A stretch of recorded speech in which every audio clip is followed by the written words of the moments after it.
విష్ణువు యొక్క 4వ అవతారమైన నరసింహుడు తన భక్తుడైన ప్రహ్లాదుడిని రక్షించడానికి భీకర రూపం ధరించాడు. బ్రహ్మచేత శక్తివంతమైన వరం ప్రసాదించిన రాక్షస రాజు హిరణ్యకశిపుడు తాను అజేయుడిని అని నమ్మాడు. బ్రహ్మ సృష్టించిన మానవుడు, దేవుడు, మృగం ఆయనను పగలు, రాత్రి అనే తేడా లేకుండా ఇంటి లోపల, బయట చంపలేవు. ఈ వరంతో అతడు ఆకాశాలను జయించి విష్ణువును ఎదిరించాడు. తన కుమారుడైన ప్రహ్లాదుడు విష్ణు ఆరాధకుడిగా మిగిలిపోయాడు. ప్రహ్లాదుని భక్తికి ఆగ్రహించిన హిరణ్యకశిపుడు విష్ణువు తమ పక్కనే ఉన్న స్తంభంలో ఉన్నాడా అని ప్రశ్నించాడు. ప్రహ్లాదుడు ధృవీకరించినప్పుడు హిరణ్యకశిపు స్తంభాన్ని తాకాడు మరియు దాని నుండి విష్ణువు తన సగం మనిషి, సగం సింహ రూపంలో ఉద్భవించాడు. నరసింహుడు హిరణ్యకశిపుని పట్టుకుని తన ఒడిలో పడుకోబెట్టాడు. భూమి, ఆకాశము కాదు, సంధ్యాసమయంలో తన గోళ్లను ఉపయోగించి వరంలోని ప్రతి షరతును నెరవేర్చాడు. ఈ రోజు వరకు శ్రీ నరసింహస్వామి భారతదేశం అంతటా దేవాలయాలలో నివసిస్తున్నారు. 1000కి పైగా నరసింహ దేవాలయాలు మరియు భారతదేశంలోని 25 నరసింహ దేవాలయాల ప్రదేశాలను తెలియజేస్తూ నేను గూగుల్ మ్యాప్ తయారు చేశాను. పంచ నరసింహ క్షేత్రాల వివరాలతో పాటు ఇది నా బ్లాగులు క్షేత్రదానంలో చూడవచ్చు. వెబ్ లింకులు డిస్క్రిప్షన్ బాక్స్ లో ఉన్నాయి. పురాతన పంచ నరసింహ క్షేత్రాలు విష్ణువు యొక్క భీకర రక్షకుడు మరియు 4వ అవతారమైన నరసింహ స్వామికి అంకితం చేయబడిన 5 శక్తివంతమైన దేవాలయాల గుండా ప్రయాణానికి స్వాగతం. ఆంధ్రప్రదేశ్, తెలంగాణలో ఈ దేవాలయాలు ప్రార్థనా స్థలాల కంటే ఎక్కువవి విశ్వాస చిహ్నాలు. ప్రతి ఒక్కటి దాని స్వంత అద్భుతాలు మరియు దైవిక జోక్యాలను కలిగి ఉంటాయి. ఈ రోజు మనం పంచ నరసింహ క్షేత్రాల పురాణాలు, ఆచారాలు మరియు వాస్తుశిల్పాన్ని అన్వేషిద్దాం. మట్టపల్లి, వాడపల్లి, వేదాద్రి, మంగళగిరి మరియు కేతవరం. విజయవాడకు సుమారు 140 కిలోమీటర్ల దూరంలో తెలంగాణలో కృష్ణానది ఒడ్డున ఉన్న ప్రసిద్ధ మట్టపల్లి శ్రీలక్ష్మీ నరసింహస్వామి ఆలయం మా మొదటి స్టాప్. ఈ పవిత్ర ప్రదేశం సాంప్రదాయ ఆలయం కాదు, సహజ గుహ దాని మార్మిక ఆకర్షణను పెంచుతుంది. ఇక్కడ దేవత శ్రీ యోగానంద లక్ష్మీ నరసింహుడు స్వయంభూగా దర్శనమిచ్చాడు. ఇది శతాబ్దాలుగా పూజించబడుతోంది. భరద్వాజ మహర్షి, ఇతర ఋషులు ఈ దివ్య రూపాన్ని కనుగొన్నారని, తరువాత ఇది శ్రీ అనుమల మాచిరెడ్డి అనే స్థానిక పాలకుడికి కలలో తెలిసిందని పురాణాలు చెబుతున్నాయి. మాచిరెడ్డి స్వయంగా భగవంతుని మార్గదర్శకత్వంలో శేషుని కవచం కింద ధ్యాన పద్మాసన భంగిమలో కూర్చున్నాడు. దైవాన్ని శంఖ, చక్రాలతో అలంకరించి దివ్యశక్తిని ప్రసరింపజేస్తారు. మొఘల్ సేనలు ఆలయంపై దాడి చేస్తామని బెదిరించినప్పుడు స్వామి గర్భగుడిని రక్షించడానికి తేనెటీగల గుంపును పంపాడు. దేవతను మరియు తన భక్తులను రక్షించాడు. నేటికీ యాత్రికులు ఈ అద్భుత పురాణాన్ని చూసి ఆశ్చర్యపోతున్నారు. హైదరాబాద్, విజయవాడ నగరాలకు 170 కిలోమీటర్ల దూరంలో కృష్ణా, మూసీ నదుల సంగమం వద్ద ఉన్న వాడపల్లిలోని శ్రీలక్ష్మీ నరసింహస్వామి ఆలయానికి చేరుకోవచ్చు. సంగమం అని పిలువబడే ఈ ప్రదేశం దైవానుగ్రహం పొందినట్లు నమ్ముతారు. అగస్త్య మహర్షి 6000 సంవత్సరాల క్రితం ఈ సంగమం వద్ద నరసింహస్వామికి పవిత్ర స్థలంగా సూచిస్తూ ఇక్కడ దేవతను ప్రతిష్ఠించమని ఖగోళ ఆజ్ఞను పొందినప్పుడు ఈ పురాణం ఉంది.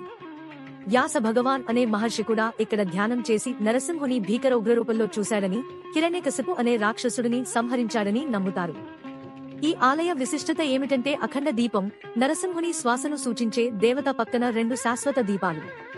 స్వామివారి దివ్య సన్నిధికి ప్రతిస్పందనగా పొడవైన దీపం వెలిగిపోతుందని భక్తుల నమ్మకం. నరసింహుని అంతులేని శక్తికి, అప్రమత్తతకు ప్రతీకగా ఈ దీపం నిరంతరం మండుతూనే ఉంది. విజయవాడకు 120 కిలోమీటర్ల దూరంలో ఉన్న శ్రీలక్ష్మీ నరసింహస్వామి దేవస్థానం ఉన్న గుంటూరు సమీపంలోని కేతవరం చేరుకోవచ్చు. ఈ ఆలయ చరిత్ర 1000 ఏళ్లకు పైగా ఉంది. మొదట కేతవర్మ రాజు చేత నిర్మించబడింది. అతని పేరు మీద ఈ ప్రదేశానికి పేరు వచ్చింది. ఇతిహాసం ప్రకారం ఒక యాదవ రాజు నరసింహుని దర్శనాన్ని పొంది దానిని కేతవర్మకు తెలియజేశాడు. కొండను వెతికిన తరువాత వారు స్వయంభూ లేదా స్వయంరూపం కలిగిన నరసింహస్వామి విగ్రహంగా అతని దివ్య ఆయుధాలను పట్టుకుని ఉన్నట్లు కనుగొన్నారు. ఆసక్తికరమైన విషయం ఏమిటంటే సమీపంలో నీటి ట్యాంకును నిర్మిస్తున్నప్పుడు కూలీలు మట్టి కింద వజ్రం వంటి రాయిని కనుగొన్నారు.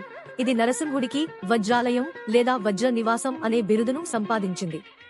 ఈ ప్రదేశం అరుదైన అంశాలతో నిండి ఉంది. ఒక వజ్రశిల, దాచిన మందిరాలు మరియు నరసింహుని భార్య చెంచు లక్ష్మికి అంకితం చేయబడిన ద్వితీయ ఆలయం. ప్రధాన దైవం కొండపై కొలువై ఉంది. దానిని చేరుకోవడానికి భక్తులు దట్టమైన అడవి గుండా 600 మెట్లు ఎక్కుతారు. ఈ సహజ వాతావరణం శాంతి మరియు ఆశీర్వాదాలను కోరుకునే యాత్రికులకు ఏకాంతం మరియు భక్తి వాతావరణాన్ని సృష్టిస్తుంది. వేదాద్రి శ్రీ యోగానంద లక్ష్మీ నరసింహస్వామి ఆలయం విజయవాడకు 78 కిలోమీటర్ల దూరంలో కృష్ణానది ఒడ్డున ఉన్న మా 4వ స్టాప్. వేద పర్వతం అని పిలువబడే ఈ పవిత్ర ప్రదేశం విష్ణువు తన మత్స్యావతారంలో రక్షించిన తరువాత వేదాలు స్వయంగా రూపుదిద్దుకున్నాయని నమ్ముతారు. నారసింహుడు జ్వాల, సాగిగ్రామ, యోగానంద, లక్ష్మీ నరసింహ మరియు వీర నరసింహ అనే 5 రూపాలలో ఇక్కడ దర్శనమిచ్చాడు. ప్రతి రూపం అతని ఆశీర్వాదం మరియు రక్షణకు ప్రతీక.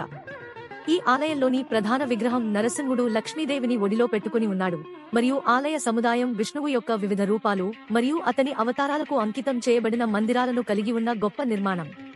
ప్రతికూల శక్తుల నుంచి విముక్తి పొందడానికి, బాధల నుంచి ఉపశమనం పొందడానికి భక్తులు వేదాద్రిని సందర్శిస్తారు. ఈ ఆలయ వాస్తుశిల్పం అద్భుతమైన రంగుల శిల్పాలు మరియు సాంప్రదాయ డిజైన్లను కలిగి ఉంది. ఇది ఆధ్యాత్మిక కేంద్రంగా మాత్రమే కాకుండా విశ్వకర్మ హస్తకళ యొక్క అద్భుతం కూడా. విజయవాడ సమీపంలోని కొండపై ఉన్న మంగళగిరిలోని ప్రసిద్ధ శ్రీ పానకాల లక్ష్మీ నరసింహస్వామి ఆలయం మా అంతిమ గమ్యం. నరసింహుడికి పానకం లేదా బెల్లం నీటిని సమర్పించడం అనే ప్రత్యేకమైన ఆచారం కారణంగా ఈ ఆలయానికి ఈ పేరు వచ్చింది. భక్తులు పానకం దేవుని నోట్లో పోస్తారు మరియు విశేషమేమిటంటే స్వామి సగం మాత్రమే తాగుతాడు, మిగిలిన దాన్ని భక్తులకు తిరిగి ఇస్తాడు. ఈ చర్య కలియుగంలో అతని కోపాన్ని చల్లబరచడానికి మరియు అతని రక్షణ శక్తికి ప్రతీక. మానవాళి విముక్తి కోసం నరసింహుడు నివసించిన ప్రదేశంగా చెప్పబడే మంగళగిరిని పురాతన కాలం నుండి ఆరాధిస్తారు. రాజా వాసిరెడ్డి వెంకటాద్రి నాయుడు నిర్మించిన ఈ ఆలయ 153 అడుగుల ఎత్తైన గోపురం ఒక శిల్పకళా అద్భుతం. ఆదిశంకరాచార్య, చైతన్య మహాప్రభు వంటి గొప్ప ఆధ్యాత్మిక నాయకులు ఇక్కడకు వచ్చారు. మరొక పురాణం ప్రకారం యువరాజు హర్స్వశృంగి తన శారీరక వైకల్యాలను నయం చేయడానికి నరసింహుని నివాసంగా పనిచేసే అదే కొండగా రూపాంతరం చెంది అతని భక్తి మరియు లొంగుబాటును ప్రతిబింబిస్తుంది. మట్టపల్లి, వాడపల్లి, కేతవరం, వేదాద్రి, మంగళగిరి వంటి పంచ నరసింహ క్షేత్రాలు నరసింహుని వివిధ రూపాలను ప్రతిబింబించే ఆలయాలు. ఈ ప్రదేశాలు దైవిక జోక్యం, స్వీయ వ్యక్తీకరణ మరియు అచంచలమైన భక్తి యొక్క శక్తివంతమైన ఇతిహాసాలను కలిగి ఉన్నాయి. సందర్శించే ప్రతి యాత్రికుడికి విశ్వాస ప్రయాణాన్ని సృష్టిస్తాయి. ఈ అన్వేషణ మీకు నరసింహుని ఆశీస్సులు పొందడానికి మరియు ఆంధ్రప్రదేశ్ మరియు తెలంగాణ యొక్క శాశ్వత ఆధ్యాత్మికతను అనుభవించడానికి ప్రేరేపిస్తుందని మేము ఆశిస్తున్నాము. నా వీడియో చూసినందుకు ధన్యవాదాలు. నా ఛానల్కు సబ్స్క్రైబ్ చేయండి, తద్వారా నేను కొత్త యూట్యూబ్ వీడియోను ప్రచురించినప్పుడల్లా మీకు స్వయంచాలకంగా తెలియజేయబడుతుంది.